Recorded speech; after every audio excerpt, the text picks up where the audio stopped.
بسم الله والحمد لله والصلاة والسلام على رسول الله وعلى آله وصحبه أجمعين. Donc, on continue l'étude du cinquième pilier de l'islam, à savoir le Hajj. Donc, on voit, comme on a pour habitude, les abiyat, donc les vers qui ont été rapportés dans Al-Nazm Al-Jali, fil fiqh al-Hanbali, avec leur traduction, et on voit ensuite ce qui est dit au sujet donc des vers, plutôt ce que l'on trouve dans le livre de Al-Fiqh al-Muyassar, donc au sujet en rapport avec ces vers, c'est-à-dire qu'on fait le parallèle, Inch'Allah, afin que l'on voit si les preuves du Kitab et de la Sunna qui sont rapportées dans Al-Fiqh al-Muyassar vont dans le sens de ce qui est rapporté dans les vers qu'a écrit Cheikh al-Fadfari, donc résumant des ahkam, des jugements et des définitions en accord avec le fiqh hanbali. Donc c'est un support, et ensuite on voit les preuves du Coran et de la Sunna qui sont rapportées dans le livre précité, à savoir le fiqh al-Muyassar, si cela corrobore ou infirme ce qui est donné, sans pour autant prétendre que les preuves du madhab hanbali sont erronées, loin de là. Walakin, nous on n'a que les vers, que les ahkam qui sont donnés. Donc si on voit, nous on trouve une preuve du Coran et de la Sunna qui était rapportée par les savants, qui ne va pas dans le sens de ce qui est donné, bien entendu on penche vers le dalil du Kitab et de la Sunna.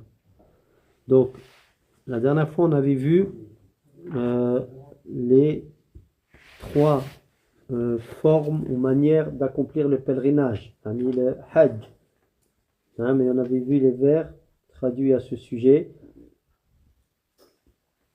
Donc on va voir aujourd'hui le chapitre suivant dans Al-Nazm Al-Jali. Donc je donne, comme on fait d'habitude, les vers en arabe et la traduction ensuite, la traduction, ce qu'on peut en comprendre en langue française, car je n'ai pas effectué une traduction littérale, mais une traduction des sens des vers qui a été donné par Cheikh al-Fadfari. Donc je rappelle que ce kitab, Al-Nazm al-Jali, il a été relu par le Cheikh, je crois que c'est Abdelaziz ibn Aqil, qui était le président du comité du comité de jugement, on va dire de jugement du haut tribunal, Allahu A'lam, Majlis al-Qada al-A'la. À un temps, c'était donc lui le président, et qui était un grand cheikh de Saoudia et qui était spécialisé dans le madhab al-Hanbali. Donc il a lu ce nazm et il l'a accrédité. Donc les chapitres suivants, après que nous ayons vu les shurut du Hajj ou shurut al-wujub, les conditions qui rendent le Hajj obligatoire, on avait vu al-mawaqit, c'est-à-dire les endroits où l'on doit se mettre en état de sacralisation, à partir desquels on doit se mettre en état de sacralisation. On a vu les trois formes de Hajj, on reviendra là-dessus, car elles ne sont pas détaillées dans le Fiqh al-Muyassar, donc on verra un résumé très succinct de ce qu'en a dit Cheikh Al-Uthaymin dans Sharh Al-Mumti' ala Zad Al-Mustaqni'. Mais pour le moment, Inch'Allah, on voit le chapitre suivant, donc de l'épître en vers, c'est Arkanul Hajj wal Umrati wa wajibatuhuma wa sunanuhuma. Donc je lis les vers, il y en a ici 10, mais ensuite je donne leur compréhension en français, Inch'Allah.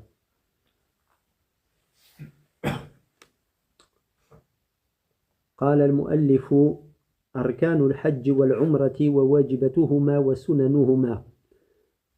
للحج أركان وواجبات وسنن كذاك محظورات. فالركن ما لا بد من فعل ولا يجبره دم فأربعا جلا. وهن إحرام وقوف وطواف لإفاضة وسعي ذي سوى. وواجبات ما فعله محتم في ترك شيء منه يلزم الدم. وهن إحرام من الميقات والمكث للغروب في عرفات. مبيت ليل النحر بالمزدلفة وبمنى لياليا مشرفة. رمي جمار حلق رأس وكذا وداعه فهن 7 تحتذى. وما سوى الأركان والواجب من أعمال حج سنن فلا تهن. أركان عمرة هي الإحرام طوافه والسعي ذا تمام. وواجبات العمرة الميقات والحلق ثم الباقي مندوبات.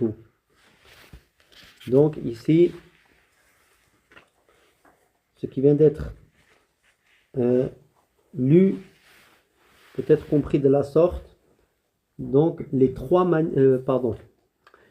piliers, obligations, actes recommandés du Hajj et de la Umrah. Donc les frères, je ne vous conseille pas d'écrire.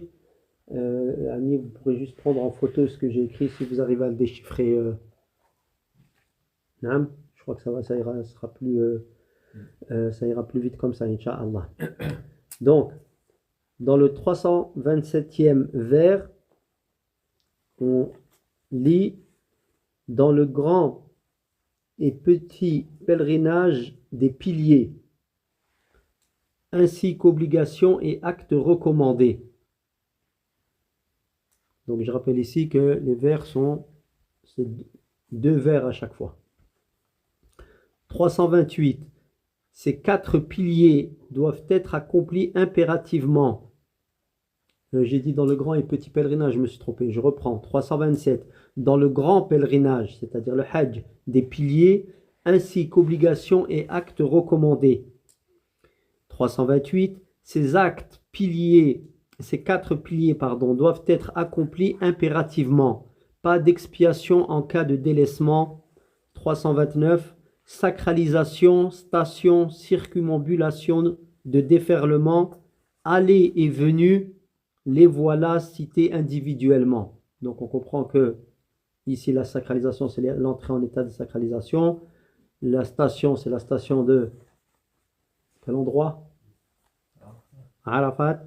La circumambulation de déferlement c'est ce que l'on appelle Tawaf al-Ifada.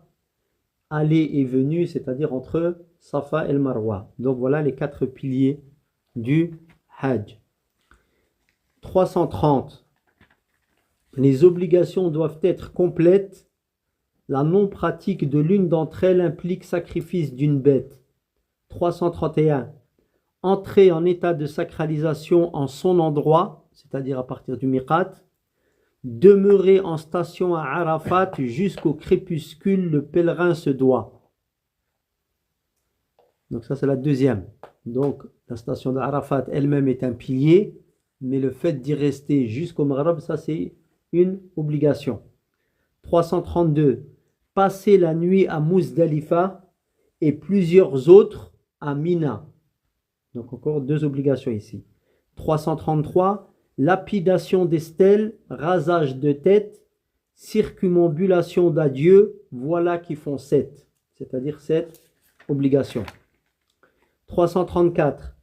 Le reste des actes du Hajj sont surérogatoires, ne les délaisse pas, leur pratique est méritoire. 335. Les piliers de la Umrah sont 3, ou au nombre de 3, sacralisation, les 7 tours de la Kaaba, les trajets entre Safa et Marwa. 336, et c'est le dernier vers de ce chapitre. L'ihram, donc là il parle des piliers. L'ihram en son lieu, le rasage de tête, pardon, je me suis trompé. L'ihram en son lieu, ça c'est les obligations. L'ihram en son lieu, le rasage de tête sont obligatoires. Le reste des pratiques de cette belle adoration est méritoire. Voilà pour ce qui a été évoqué dans l'épître en vers donc dans le madhab hanbali. On voit maintenant, Inch'Allah, dans le livre le Fiqh al-Muyassar, ce qu'ils ont évoqué, mais cette fois ils ramènent avec les preuves. Parce que dans ce que l'on voit dans l'épître en question, c'est juste connaître les définitions pour connaître les ahkam qui sont donnés, les jugements qui sont donnés. Mais ici, le but, ce n'est pas de donner une preuve. C'est pour ça que nous, on revient tout de suite vers un livre avec des preuves, afin d'être sur justement une preuve sur ce que l'on fait, Inch'Allah, car Allah Azza wa Jal nous a ordonné de l'adorer sincèrement, lui vouer un culte exclusif et de l'adorer à la manière du prophète Muhammad sallallahu alayhi wa sallam. Car l'adoration ne peut être acceptée auprès d'Allah Azza wa Jal que si elle remplit ces 2 conditions, la sincérité, c'est-à-dire qu'elle soit pratiquée dans la recherche exclusive de la satisfaction d'Allah, du visage d'Allah Azza wa Jal, de son agrément, et la deuxième, et ça c'est le sens de la ilaha illallah, c'est-à-dire on ne recherche personne d'autre qu'Allah dans ce que nous faisons. Et la deuxième condition, c'est qu'elle soit effectuée à la manière dont le prophète sallallahu alayhi wa sallam l'a enseigné. Et ça, c'est le sens de Muhammad Rasulullah. Donc, sans innovation, sans pratique non légiférée par Allah et son messager. Donc, ici, dans le deuxième chapitre qui a trait au livre du Hajj, c'est les piliers du Hajj et les obligations de celui-ci. Donc, et il commence par le premier élément, et c'est les piliers du Hajj. Donc, et il explique, et où il est expliqué que les piliers du Hajj sont au nombre de 4. Donc, comme on l'a vu ici dans l'épître, sont au nombre de 4. Il dit le premier, le ihram, al-ihram. Donc ici, il nous donne la définition du ihram. On reviendra à cela dans l'épître également, Inch'Allah. Mais ici, il nous explique tout de suite. Il dit, l'ihram, c'est l'intention d'effectuer le hajj. C'est l'intention d'effectuer le hajj. Car le pèlerinage est une adoration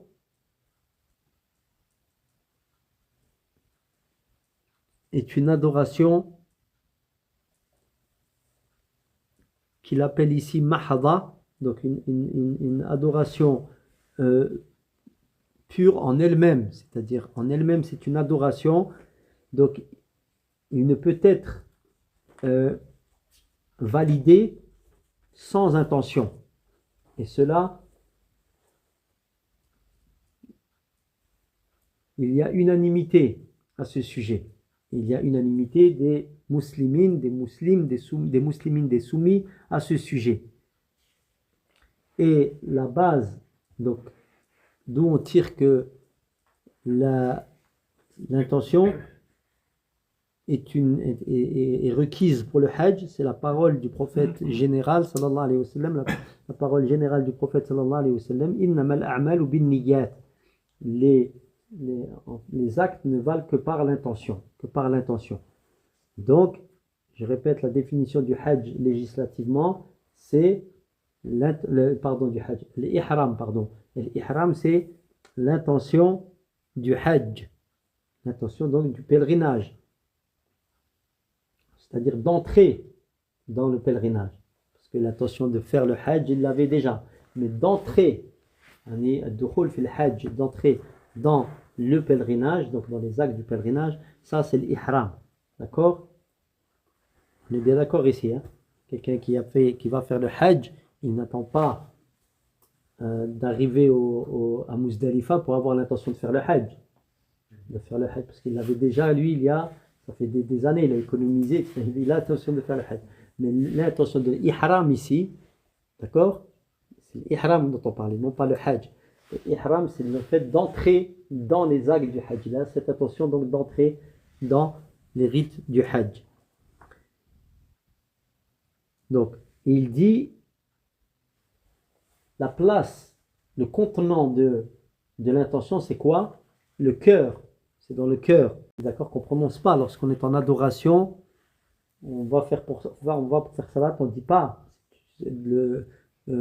à voix haute, je vais accomplir le zohar. Comme on entend parfois, le salat al-zohar arba'a rak'at, à voix haute comme ça. Ça, c'est une innovation. On ne peut pas ça, car le contenant du hajj, de la niya, c'est le cœur. Donc, et il dit ici, mais prononcer l'entrée dans les rites du hajj est méritoire, mieux. Mais ça n'est pas une intention en fait. On prononce le fait qu'on va entrer dans les rites du pèlerinage, donc en désignant comme on a vu, quelle formule on va choisir. C'est-à-dire, est-ce que tamattu', qiran ou ifrad. D'accord? Il y a une formule à prononcer. Donc il prononce ce qu'il a eu l'intention de faire. Ce n'est pas l'intention qu'il fait là, mais l'intention de ce qu'il va, la prononciation de ce qu'il va faire. Car cela a été précisé et confirmé de la part du prophète sallallahu alayhi wa sallam, au sujet du prophète sallallahu alayhi wa sallam. Donc ça c'est le premier pilier. On a vu que le deuxième pilier c'était quoi? Dans le nadm ici, on avait vu c'est le al-wuquf. Donc la station qu'on traduit par la station ou, donc le fait de rester où ça? À Arafat. Donc al-wuquf bi Arafat. Arafat ou Arafat. On peut le prononcer de deux manières. Donc c'est un pilier du hajj. Il y a unanimité à ce sujet. Arafat.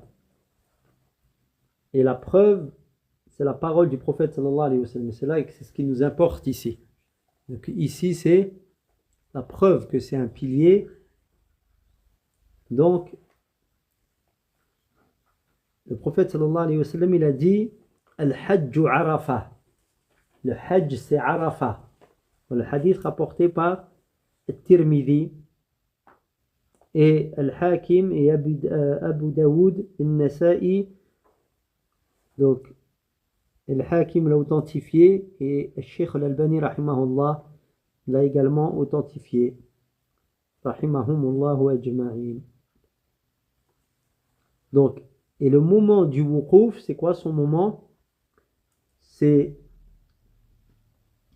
après donc que le soleil est décliné du zénith, donc à l'heure du Dhuhr,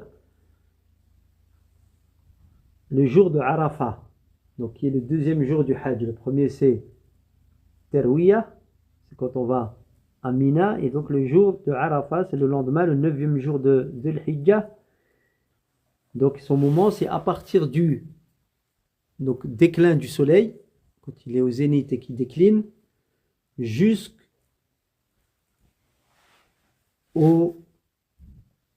quelques moments on avait dit, nous? On a des moments, hein? Jusqu'au Maghreb, c'est ça?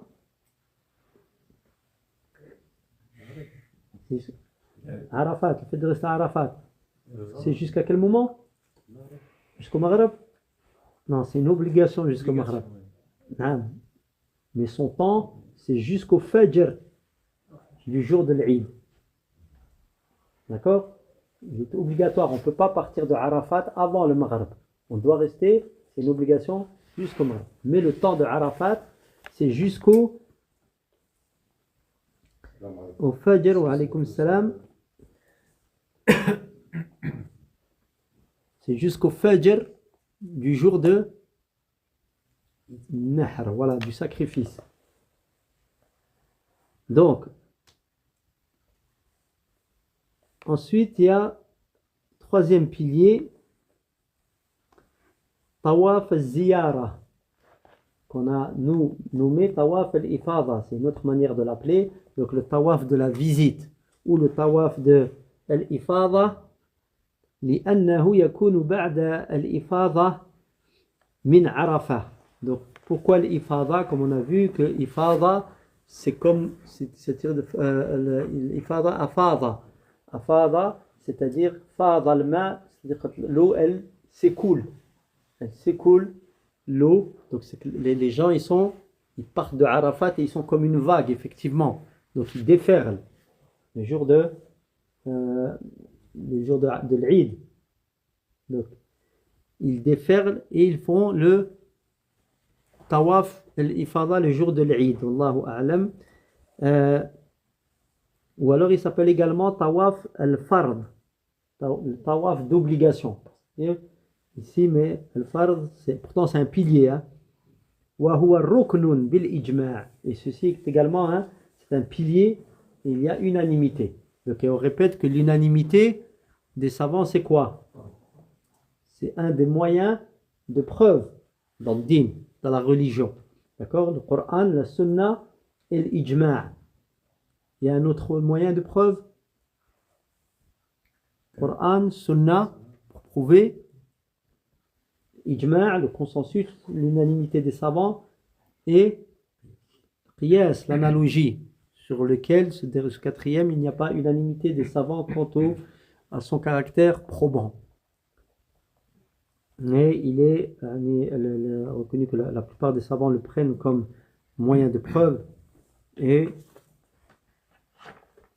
on ne peut pas, Allahu a'lam, travailler sans celui-ci. Allahu a'lam. Donc le tawaf qui porte trois noms, tawaf al-ziyara, tawaf al-ifada, tawaf al-fard. Donc, consensus, unanimité sur son caractère, sur le fait qu'il soit un pilier.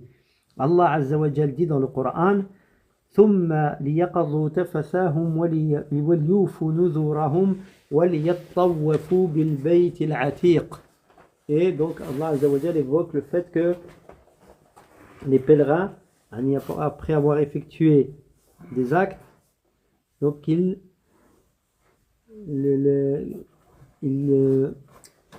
effectuent le tawaf autour de l'antique maison, c'est-à-dire la Kaaba.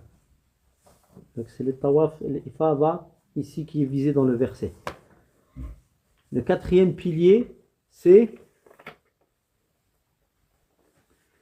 ce qu'on avait lu en français, les allées et venues, c'est-à-dire le sa'i, naam, as-sa'yu bayna as-safa wal marwa. Donc le fait d'effectuer les allées et venues entre Safa et le Marwa, et c'est un pilier donc, de par le hadith de Aïcha radiyallahu anha, قالت ما أتم الله حج امرئ ولا عمرته لم يطف بين الصفا والمروة. حديث رواه مسلم. وقوله صلى الله عليه وسلم اسعوا فإن الله كتب عليكم السعي. Donc Aïcha radiyallahu anha, elle dit, est-ce que c'est sous forme de dua ou c'est une information, Allahu a'lam, Allah ne complète pas le hajj d'une personne ni sa umrah s'il n'a pas effectué les allées et venues entre Safa et le Marwa. Et le messager d'Allah sallallahu alayhi wa sallam dit effectuer le trajet, c'est-à-dire Isa'ou, Isa'ou, empressez-vous, c'est-à-dire effectuer la marche, et par un moment qui est déterminé durant celle-ci, l'accélération, c'est-à-dire Safa wal Marwa, en un terme, en un ordre, un impératif, le prophète sallallahu alayhi wa sallam ordonne d'effectuer Safa wal Marwa. Donc, élancez-vous, on va dire, car Allah vous a prescrit ce rite, le sa'i, c'est-à-dire le trajet entre Safa wal Marwa, le fait d'effectuer ce trajet. Donc dans le hadith rapporté par Ahmed ibn Khuzayma et Al-Bayhaqi, et Al-Albani l'a authentifié. Donc, et ces 4 piliers sont une nécessité pour que le Hajj soit valide. Il ne peut être complété le Hajj que par ces 4 piliers. Celui qui délaisse un pilier, alors n'a pas complété son Hajj jusqu'à ce qu'il le fasse. Mais comme on l'a dit tout à l'heure, si quelqu'un il manque à Arafat, il a un jour déterminé. Il ne vient pas un autre jour pour faire le wuquf bi Arafat. D'accord? Ainsi que les autres, le pilier. Donc ils ont un temps bien déterminé. Sauf si Tawaf al-Ifada il ne l'a pas fait, il a jusqu'avant de partir, pour l'effectuer. Il faut que ce soit durant le temps du pèlerinage. Donc voilà ce qui traite des preuves des arkan. Donc ici il y a concordance entre ce que l'on a vu au sujet des arkan, mais ici il y a les preuves. Et ce que moi je me dois de faire et que je vous appelle à faire et qu'on se doit tous de faire, c'est d'apprendre les preuves qui correspondent à chacun de ceux-ci. D'accord? Donc le deuxième point traite des wajibat al-hajj, les obligations du hajj. Donc cette fois les obligations du hajj. On avait dit que les obligations, donc un rukn, un pilier, s'il est délaissé, il ne peut pas être expié. D'accord? Alors qu'une obligation, si elle est délaissée, il y a une expiation possible. Donc il dit, les obligations du hajj. Donc on avait dit, nous, dans ce que l'on a lu, qu'il y en a 7. Il dit, lui, il en cite effectivement 7, Allahu a'lam. Il dit, al-ihram min al-miqat, al-mu'tabar lahu shar'an. Donc le fait d'entrer en état de sacralisation, ça c'est un pilier. Mais le faire au miqat, c'est-à-dire au point déterminé, on a vu qu'il y avait combien de mawaqit? 5. Naam. Citez-moi-en un. Et le lieu où il se trouve pour les gens de Médine. Dhul Hulayfa. Pour les gens du Sham. C'est où le Sham d'abord? C'est quoi? Non, c'est le Juhfa. Mais les gens du Sham, c'est quoi? Hein? Si. Syrie, Jordanie, Liban, Palestine. On est tout l'endroit, toute la région là. Donc, eux, c'est le Juhfa. Le Yémen, c'est quoi? Yalamlam. D'accord? Et ensuite, il y a qui? Le Najd. Najd, c'est les gens du Najd, c'est Qarn al-Manazil. Donc c'est des lieux bien déterminés. Et cinquième, excusez-moi, vite fait. Ouais. Le cinquième, pour qui? Du Levant, donc l'Irak en fait là, c'est, on a dit Zat al-Irqi. Donc ici c'est tous les endroits, les gens venant de ces endroits en delà, donc en amont de ces endroits, ils n'ont pas le droit de dépasser le miqat, si ce n'est en état de sacralisation, si bien sûr ils ont l'intention de faire la umrah ou le hajj. D'accord? Et on a dit ceux qui sont en dessous, donc on imagine ici certains endroits, le plus éloigné de ces endroits, c'est Dhul Hulayfa. Donc il est juste à 10 km de Médine, donc ça fait 400 km de Mecca. Il y a d'autres endroits, d'autres mawaqit, qui sont peut-être à Allahu a'lam 80 km de Mecca. D'accord? Donc c'est pas quelque chose, c'est pas un périmètre complètement régulier. Donc il y a des endroits plus éloignés que d'autres. D'accord?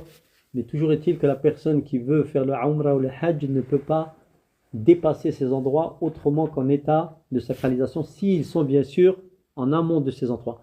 Et comme on l'a vu, ceux qui sont à l'intérieur de ces endroits, à l'endroit où ils se trouvent, comme le prophète sallallahu alayhi wa sallam, il a dit Hatta ahlu Makkah min Makkah. Donc le hadith du prophète sallallahu alayhi wa sallam, il est clair à ce sujet. Il a tout ramené ce que l'on vient de dire. Il dit même les gens de Mecca se mettent en état d'ihram à partir de Mecca dans le sens du hadith. Donc l'ihram à partir du miqat, c'est une obligation, première obligation. Mais l'ihram, on le répète, lui-même, en soi, l'ihram, lui, c'est un pilier. Donc ici, c'est une obligation. Donc, le pilier, on ne peut pas l'expier. L'ihram, on peut l'expier. Ici, on sait, le moyen que nous, on connaît, c'est le sacrifice d'une bête. Deuxième obligation, qu'est-ce qu'on avait évoqué? Quoi jusqu'au Maghreb? La station d'Arafat. Jusqu'au Maghreb. D'accord? Al-Wuqouf bi'Arafah ila al-Layl. Donc jusqu'à la nuit. Pour celui qui est venu le jour. Parce qu'on a dit que l'heure de Arafat, elle commence à quelle heure? On a dit lors du déclin du soleil. Donc celui qui a commencé à Arafat, qui est venu à Arafat en journée, il doit rester jusqu'au Maghreb. D'accord? Car le prophète, il dit ça parce qu'on a vu que l'heure de Arafat, ça n'est pas que jusqu'au Maghreb, mais jusqu'au Fajr du lendemain. Donc du jour de l'Eid. D'accord? Donc s'il est venu avant, il doit rester jusqu'au Maghreb s'il est venu en journée. Donc le prophète sallallahu alayhi wa sallam est resté jusqu'au coucher du soleil. Comme cela va être précisé dans la description de son hajj sallallahu alayhi wa sallam. Et il a dit khudhu anni manasikakum. Et il a dit prenez de moi vos rites du pèlerinage. Tout comme il a dit donc sallu kama ra'aytumuni usalli. Priez comme vous m'avez vu prier. Il a dit prenez de moi vos rites. Donc on doit calquer nos rites, donc nos adorations sur celle du prophète sallallahu alayhi wa sallam. Donc voilà pour le deuxième. Il dit le troisième, c'est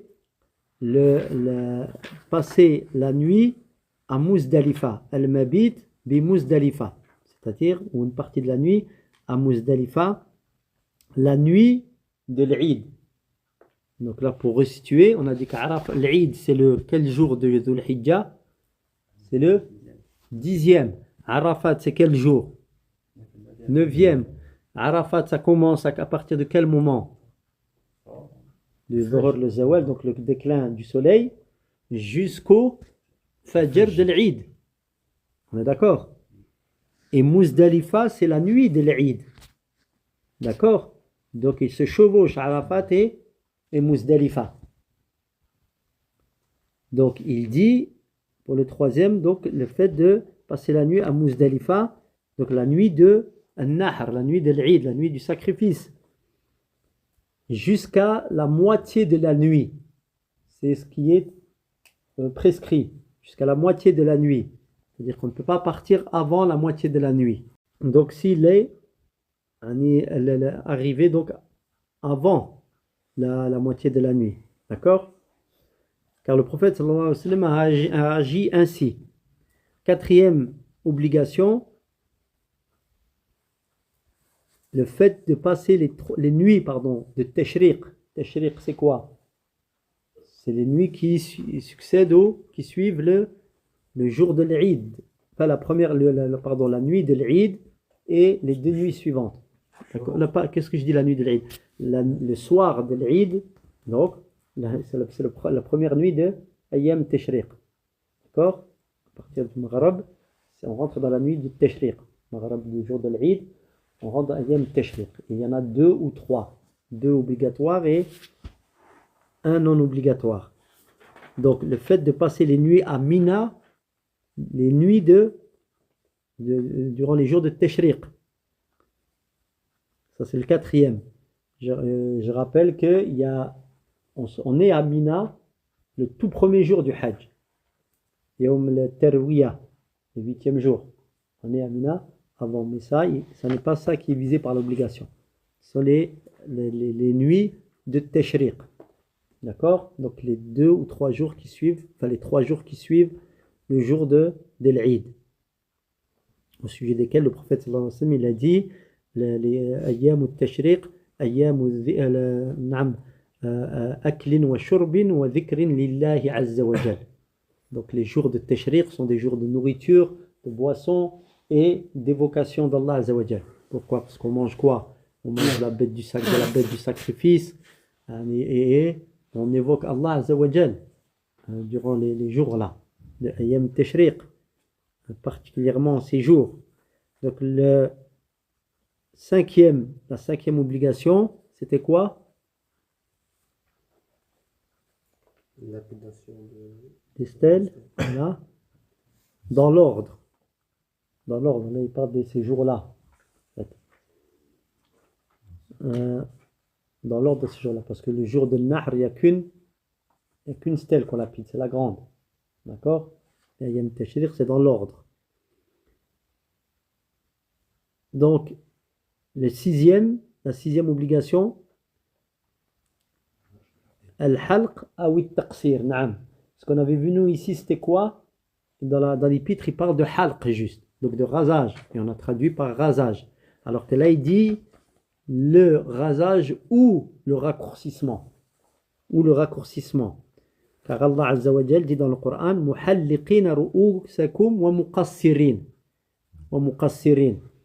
Donc, vous rasant la tête ou vous raccourcissant les cheveux. Donc ici, est-ce que l'auteur il a visé ici al-halq et le taqsir? Nous on connaît le halq et le taqsir. Si lui il n'a pas évoqué le taqsir, on dira que pour le moment, c'est que le rasage qu'il a visé ici, mais nous on revient ici maintenant au sawab, c'est le fait de se raser la tête qui est une obligation ou de se raccourcir les cheveux. Car Allah dit, vous rasant la tête ou vous raccourcissant les cheveux. Et le prophète sallallahu alayhi wa sallam l'a fait et il a ordonné cela à ses compagnons. Et la septième obligation, c'est tawaf al-wada'. Tawaful wada'. Donc la circumambulation d'adieu. Donc le tawaf, le fait de tourner autour de la Kaaba, les 7 tours d'adieu. Qui est exempté de cela? La femme en état de menstru ou en état de lochise. D'accord? Alors, elles ne peuvent pas effectuer les rites, ce rite-là, dans cet état. De par le hadith d'Ibn Abbas, qu'Allah soit satisfait de deux, أمر الناس أن يكون آخر عهدهم بالبيت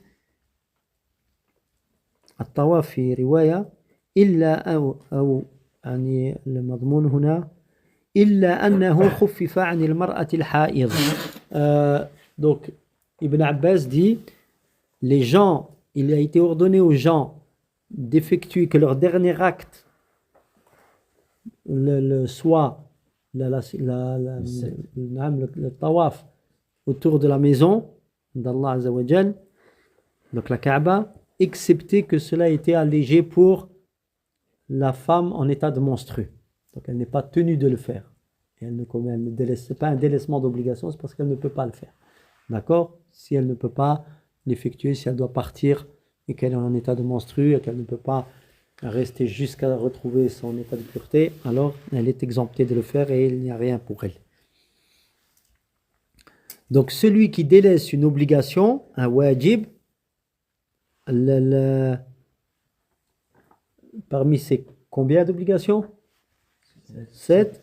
De manière intentionnelle ou par oubli, alors il doit faire un sacrifice, donc sacrifier une bête. Donc elle doit répondre à des conditions, la bête, comme celle de du sacrifice de l'Eid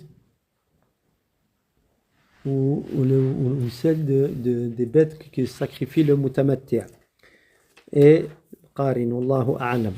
Donc il doit faire un sacrifice, mais son hajj sera bon. Son hajj sera bon. De par ce qu'a dit Ibn Abbas, Man nasiya min nusukihi shay'an aw tarakahu falyuriq daman. Quiconque, donc c'est Ibn Abbas qui dit ça, radiyallahu anhu, le cousin du prophète sallallahu alayhi wa sallam et celui à qui Allah a accordé une science énorme, il dit, celui qui oublie un des rites, donc précité, comprenons, ou qu'il le délaisse, donc ici il l'a délaissé intentionnellement, alors qu'il, traduction littérale, qu'il fasse couler le sang, c'est-à-dire de la bête, c'est-à-dire qu'il fasse un sacrifice en expiation. Donc, et tout ce qui est autre que ce qui a été évoqué dans les obligations et dans les piliers et d'obligations, alors ce sont des actes surérogatoires, comme on l'a vu dans l'épître ici où il dit les restes des actes du hajj sont surérogatoires. On a vu, ne les délaisse pas, leur pratique est méritoire. Donc il les donne ici, ces fameux actes, il les donne au nombre de 9. Il dit, ou parmi les principaux de ceux-ci, des actes sunan, donc non obligatoires, il dit le fait d'effectuer un lavage, le lavage, donc le rituel pour l'ihram, et le fait de se parfumer, d'accord, avant d'habiller, donc pour l'ihram, se parfumer, et le fait de mettre un rida et un izar blanc, c'est-à-dire les deux habits que l'on met blancs, ça c'est pas une obligation, même si on voit tous les pèlerins ils sont comme ça.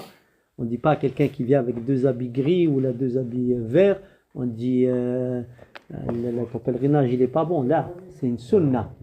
D'accord? Donc il dit également le fait, donc avant l'ihram, ça c'est le fait de se couper les ongles. Et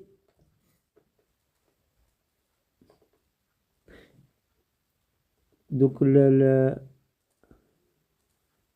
se raser donc également les chars, donc les poils pubiens et les aisselles, se raccourcir les moustaches.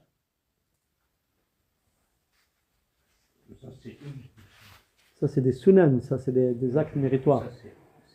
Oui, il l'a mis dans le 2, oui, il y a le 9, voilà, il l'a mis dans le numéro 2, mais tout ça, il en a mis plusieurs, parce qu'ils sont en rapport les uns avec les autres, ici, c'est pour ça qu'il les a mis dans les mêmes. Donc ici, c'est le fait, ça c'est avant l'ihram, bien sûr, quand on va rentrer en ihram, d'accord, avant, parce que ça, c'est des actes qui sont interdits quand on est en ihram, d'accord. Donc, qu'est-ce qui est sunna? Tawaf al-qudum, lil-mufrid wal-qarin. Donc on a combien de formules du hajj? 3 formules du hajj. Il dit le mufrid, d'accord?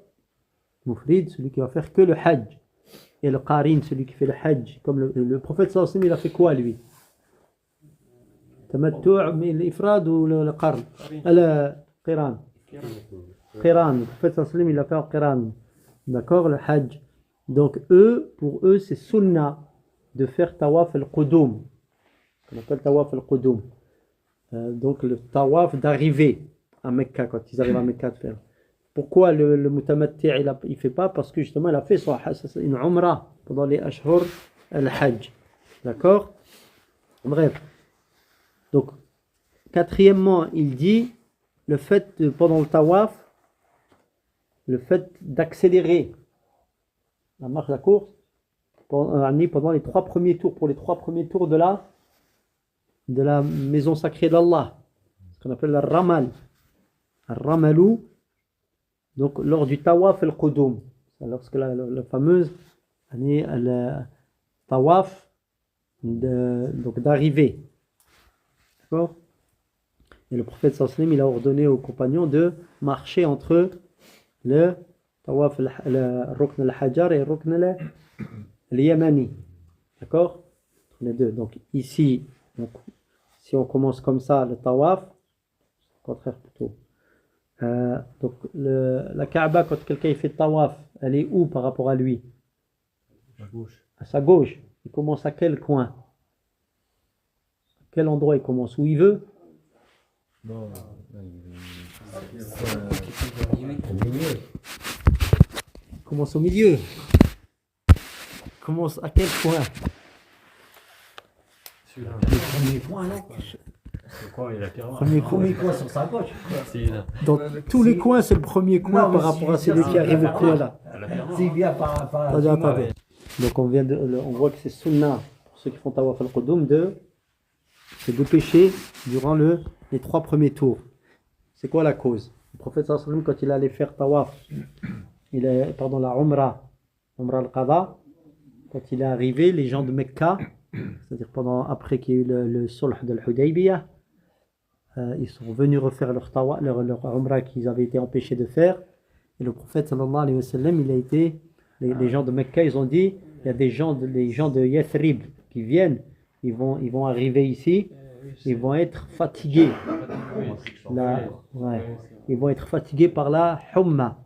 Je ne sais pas si on peut traduire par la fièvre, la fatigue de Médine, etc. Donc le voyage, ils sont affaiblis. Le prophète sallallahu alayhi wa sallam, quand il a entendu qu'ils avaient dit ça, il a ordonné aux compagnons justement de se dépêcher durant les 3 premiers tours. Donc les 3 premiers tours à partir de l'Hajar d'où on commence jusqu'au coin yéménite. Et ensuite il leur a permis de marcher ici à ce moment-là. Et il dit dans le hadith, et la seule chose qu'il a empêché sallallahu alayhi wa sallam de leur ordonner de courir durant tous les 3, le ramal, c'est des pas rapprochés rapides, de le faire pour tous les 7 tours, c'est l'ishfaq alayhim, c'est-à-dire il a fait preuve de mansuétude à l'égard des compagnons. C'était pour leur montrer qu'ils n'étaient pas, et Quraysh, ils étaient là, la tribu de Quraysh, les mécréants attendaient pour les prendre en dérision. Mais Allah Azza wa Jalla leur a donné la force de faire cela, lillahi alhamd. Donc on continue.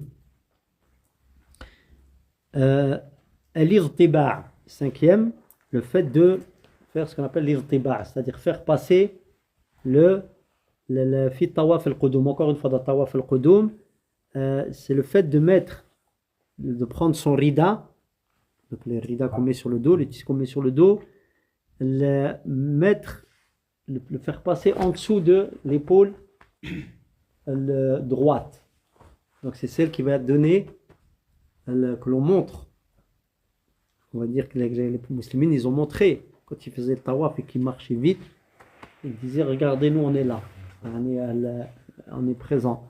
Donc ici, et le fait de remettre les 2 côtés sur le côté gauche. Donc c'est ce que le prophète sallallahu alayhi wa sallam il a ordonné. Toujours dans tawaf al-qudum.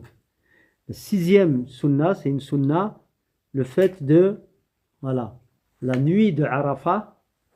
La nuit de Arafat. Arafat, c'est le combienième jour de Dhul Hijjah? 10, non? Non, 9. Donc la nuit du 9, le 8, c'est le jour du début du Hajj. On va où le 8 là? À Mina. Terwiya, Yawm Terwiya. Donc passer la nuit justement à Mina avant le jour de Arafat. Une autre sunnah du Hajj, la Telbiya, à partir du moment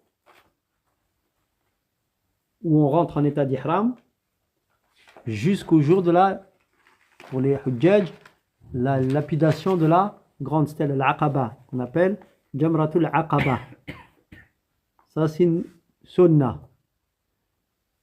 Donc une autre sunnah, la 8e ici qui est évoquée, le fait de prier Salat al-Maghrib et l'Isha à Muzdalifa au moment du Maghrib. Quand on arrive à Muzdalifa, on a dit qu'on reste à Muzdalifa à Arafat jusqu'au Maghrib. Ensuite on va où? À Muzdalifa. Donc la sunna c'est quand on arrive à Muzdalifa, On ne prie pas le Maghreb à Arafat. On arrive, donc on va arriver dès l'heure du Maghreb. Enfin, C'est la nuit, on arrive là-bas, C'est à ça. Muzdalifa Na'am. Et on. Donc, passer la nuit à Muzdalifa, on a dit que c'était quoi? C'était le jour de. Non, le hukm. Le hukm. Hein? C'est l'obligation. C'est un wajib. Celui qui laisse la nuit de Muzdalifa, il expie. Celui qui laisse Arafat, Il va payer. Ah, Il doit recommencer. Il il y a pas de. hein? C'est. Il va payer quasiment. Donc son hajj il est annulé. Son hajj il est annulé, naam. Parce que c'est un Pilier. pilier, un rukn. Donc, le fait de prier le Maghreb et l'Isha à Muzdalifa, donc prière, ce qu'on appelle Jam'u Taqdim, en avance, c'est-à-dire à l'heure dans le temps du Maghreb. Et enfin, notre sunna qui est évoquée ici, la 9e, Al-Wuquf bi Muzdalifa, عند المشعر الحرام من الفجر إلى الشروق إن تيسر. Donc le fait de rester à Muzdalifa en un endroit qu'on appelle Al-Mash'ar al-Haram à partir du Fajr, c'est-à-dire quand on est le jour de l'Eid en fait, quand on doit partir à effectuer la lapidation, on reste du Fajr, parce qu'on prie le Fajr à Muzdalifa, et on reste là du Fajr jusqu'au Shuruq. Si cela n'est pas une trop grande difficulté. Et sinon, tout Muzdalifa est un endroit où on peut rester, donc à Muzdalifa. Mais ici, cet endroit qu'on appelle Mash'ar al-Haram. D'accord? C'est une sunna. Donc on répète que tout ça, ce sont des sunan. Donc le délaissement d'une d'entre elles n'est pas... Donc c'est le délaissement d'une sunna. Donc il vaut mieux le faire, mais si elles ne sont pas pratiquées, il n'encourt, celui qui le délaisse, rien. Donc il ne doit pas expier. D'accord? Mais bien entendu, je le répète, suivre le prophète sallallahu alayhi wa sallam dans tout ce qu'il a fait est beaucoup plus méritoire. À savoir qu'une personne qui délaisse ces choses-là alors qu'il est capable de les faire et qu'il sait qu'il doit les faire, n'est pas comparable à une personne qui sait qu'il peut les faire, qui les pratique avec bien sûr une intention à intention égale, bien sûr. C'est l'intention qui détermine le tout. Là, si deux personnes, on prend une qui le fait et une qui ne fait pas ces actes de sunnah et qui ont ces personnes la même intention, de force d'intention de se rapprocher d'Allah, il est évident que celle qui pratique ces actes, elle sera plus élevée auprès d'Allah Azzawajal, parce que justement dans son intention il y a le fait de faire ces actes. Pourquoi? Pour se rapprocher d'Allah, parce que le prophète sallallahu alayhi wa sallam a lui-même pratiqué. Wallahu ta'ala a'lam. Voilà en ce qui concerne les actes, les arkan du hajj. Ça c'est du hajj. La umrah, comme on l'a vu ici, dans ce que l'on a vu, il y a des arkan et des wajibat, donc des piliers et des conditions. On avait traduit ici par les piliers de la umrah sont au nombre de 3: sacralisation, 7 tours de la Kaaba, les trajets autour de la Kaaba, les trajets entre Safa et Marwa. Donc combien de piliers? 3. D'accord? Comme ceux du Hajj, excepté, qu'est-ce qu'il n'y a pas comme pilier qu'il y a dans le Hajj? Arafat. Taïb. Ensuite il dit, l'ihram en son lieu, le rasage de tête sont obligatoires. 2 obligations. Alors que le Hajj il a combien? 7. Là il n'y en a que 2. Donc l'ihram en son lieu, c'est-à-dire à partir du miqat, et le rasage de la tête. Ici je reste sur la traduction de ce qu'il a donné. Donc le rasage de tête sont obligatoires. Et ensuite il dit, le reste des pratiques de cette belle adoration, c'est-à-dire la umrah, est méritoire. Donc voilà ce qui traite des piliers et des obligations du Hajj et de la Umrah. Ici, donc, on revient aux 3 formules du grand pèlerinage, du Hajj. Donc, dans le vers 322, on avait lu Tamattu', Ifrad et Qiran, 3 formules dans le Coran et les Sunan. Donc, ici, c'est le premier vers. En arabe, Tamattu'un ifradun wa qiranun, ou qiranun, ansakuna bihinna tustabanu. Donc, la preuve qui est tirée, d'où sont tirés ces 3 rites, ou ces 3 formules du Hajj, du grand pèlerinage, du Hajj, c'est le hadith de Aïcha radiyallahu anha qui dit حججنا مع رسول الله صلى الله عليه وسلم فمنا من أهل بحج ومنا من أهل بعمرة ومنا من أهل بحج وعمرة. Donc, وأهل رسول الله صلى الله عليه وسلم بالحج, rapporté par Al-Bukhari et Muslim. Donc Aïcha radiyallahu anha, elle dit, donc au sujet de ces 3, la preuve de ces 3 formules du Hajj, donc le Tamattu', l'Ifrad et le Qiran, elle dit, nous avons effectué le pèlerinage avec le messager d'Allah sallallahu alayhi wa sallam. Parmi nous, il en est qui a ahalla, c'est-à-dire qui a prononcé, donc qu'il allait effectuer le Hajj, labbayk Allah bi Hajj, donc qu'il allait effectuer le Hajj. Parmi nous, il y en a qui ont prononcé la formule de la Umrah, et parmi nous, il en est qui ont prononcé la formule du Hajj et de la Umrah. D'accord? Hajj et Umrah. Comprenons ici, Wallahu a'lam, que ceux qui ont prononcé la formule qu'ils allaient effectuer le Hajj, c'est ceux qui ont fait lequel? L'Ifrad. Ceux qui ont dit qu'ils vont faire la Umrah, c'est qui? Tamattu'. Et ceux qui ont dit la Hajj et la Umrah, Qiran. Taïb. Wallah, on va voir. Donc, et le messager d'Allah, lui, il a prononcé le Hajj. Pourtant, on a dit qu'il a fait quoi, lui? Un Qiran.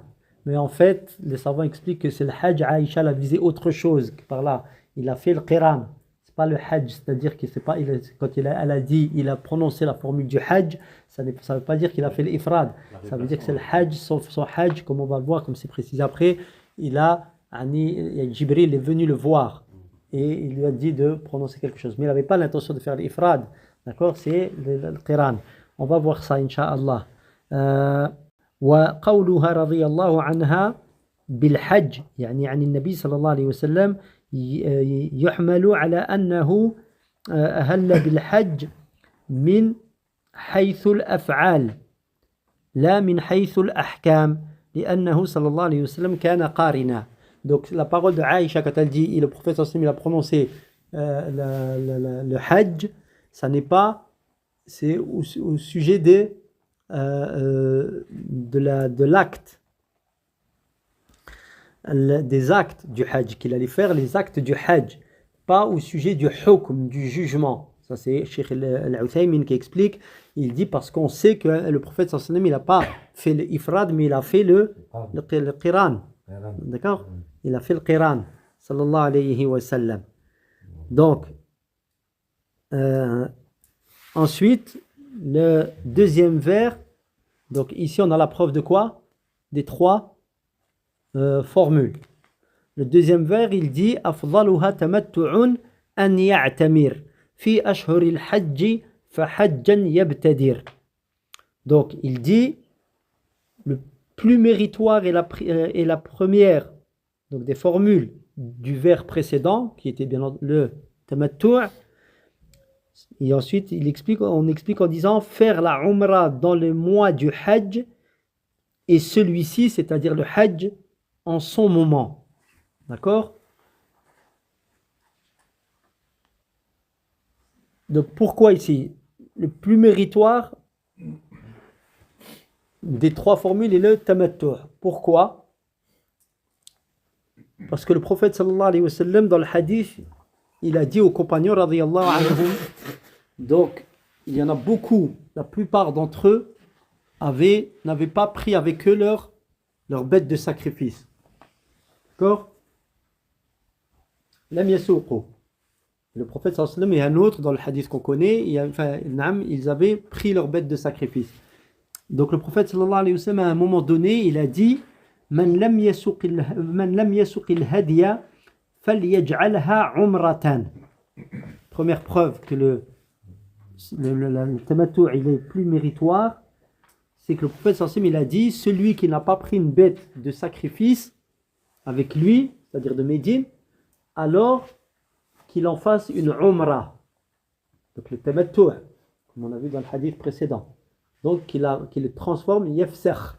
Il annule le hajj, son hajj, parce qu'ils avaient eux l'intention de faire directement, enfin ils avaient l'intention de faire le qiran, d'accord? Il leur a dit qu'il en fasse un, ou alors l'ifrad, ou plutôt l'ifrad, Allahu a'lam, il a dit qu'il en fasse une umrah. Donc qu'il fasse une umrah et qu'ensuite il retrouve son état de désacralisation pour bien se situer au niveau du temps. Le hajj commence, on a dit commence le jour quel jour de Dhul Hijjah? Le combien? Combien? 9e, les gens ils sont à Arafat là. Le 8e. Samin, Yom Terwiya. Et le prophète sallallahu alayhi wa sallam il est arrivé quand à Mecca, comme dans le hadith d'Ibn Abbas, le Yom al-Rabi', le 4e jour de Dhul Hijjah. D'accord? Mais lui il s'est mis en ihram à Muzdalifa. D'accord? Il était qarin de Hajj et Umrah en même temps. Ça fait qu'il est en état de sacralisation depuis 15 jours de voyage. Il est arrivé le 4e jour. Il a fait donc ce qu'il a fait et il a dit à une de ses épouses, elle lui a demandé comment se fait-il que les gens ils ont fait la Umrah et que toi et qu'ils ont donc retrouvé leur état de désacralisation et que toi tu es encore en état de sacralisation. Il dit je ne perdrai mon état de sacralisation que lorsque j'aurai sacrifié ma bête. D'accord? Ça fait qu'il est resté en état de sacralisation depuis son départ de Medina. On va compter à peu près 15 jours de voyage. Puis donc il est arrivé le 4, plus 4 jours jusqu'au début du Hajj. Ça fait combien de jours? 19 pardon. 19 plus 8, 9, 10. 10. Ça fait 22 jours. 8, 9, 10. 4, 5, 6, 7, 8, 9, 22, 23 jours. En état de sacralisation. C'est très éprouvant. Le prophète sallallahu alayhi wa sallam, donc ça c'est Al-Qarin. Mais lui, il a dit aux compagnons, ceux qui ont ramené une bête avec eux, donc normalement, qui n'ont pas ramené de bête avec eux, qu'ils changent leur hajj en umrah. Donc il n'est pas pu le prophète sallallahu alayhi wa sallam dire ça si ça n'est pas méritoire que de faire cela. Dans un autre hadith, quand ils lui ont dit Ya Rasulallah, nous on va perdre notre fin, après la umrah, on va se mettre en état de désacralisation et toi tu vas rester en état de sacralisation. Il leur a dit La istaqbaltu min amri mastadbartu ma suqtu al-hadiya wa la ahlaltu ma'akum. Quand ils lui ont dit ça, il leur a dit si j'avais su ce qui allait se passer, entre guillemets, si j'avais eu le choix, c'est-à-dire si je n'avais pas, alors je n'aurais pas ramené avec moi la bête de sacrifice. C'est ça qui m'empêche de perdre mon état de sacralisation. Et je me serais désacralisé ou j'aurais retrouvé mon état de désacralisation tout comme vous. Donc ce qui empêche c'est quoi? C'est le fait qu'il ait ramené avec lui sa bête de sacrifice. Et dans un autre hadith, il leur a dit If'alu ma amartukum bih. Là, il leur a donné l'ordre. Presque rentré en colère, il leur a dit faites ce que je vous ordonne. Donc là, c'est vraiment c'est un ordre qu'il leur a donné. Donc de changer leur hajj en umrah, enfin leur situation de hajj en umrah jusqu'au début du hajj. Donc ici, on a dit le plus méritoire. Ce qui dit plus méritoire, ça veut dire que les autres ils sont bons aussi. Qiran et le ifrad. Ifrad. Donc ici, c'est ce qu'on comprend, parce qu'il qui dit plus méritoire, ça veut dire que les autres ils ont leur mérite aussi. Mais il y a certains savants qui disent que non, le tamattu' il est obligatoire. Parmi eux Ibn Abbas. On connaît le hadith d'Ibn Abbas radiyallahu anhu quand il dit il est proche le moment. Voilà. Abu Bakr et Omar ont dit. Naam. Il est proche le moment où des pierres risquent vont tomber sur vous. Je vous dis, le messager d'Allah a dit, et vous me dites Abu Bakr et Omar ont dit. D'accord? Donc ici, c'était le contexte de cette parole d'Ibn Abbas, c'est justement quand on l'interrogeait au sujet de la Umrah, du Hajj en tamattu', alors que Abu Bakr et Omar ils disaient aux gens faites le ifrad. Mais eux ils avaient une raison pourquoi ils disaient ça, pour laquelle ils disaient ça, c'est pour que les gens ne fassent pas le tamattu' d'un coup, la Umrah dans les mois du Hajj et qui restent là, puis ils font le Hajj et ensuite ils rentrent et ils ne reviennent plus. Et c'était pour que les gens, il y ait toujours quelqu'un qui vienne à Mecca. Ils font le Hajj, après ils reviennent pour faire leur Umrah obligatoire. C'était la raison. Mais on verra la suite du khilaf à ce sujet. Ça, c'est Ibn Abbas qui voit que le tamattu' c'était obligatoire. Mais là, ici, dans le madhab, ici, c'est plus méritoire, non pas obligatoire. Wallahu ta'ala a'lam. Wa sallallahu ala nabiyyina Muhammad wa ala alihi wa sahbihi ajma'in.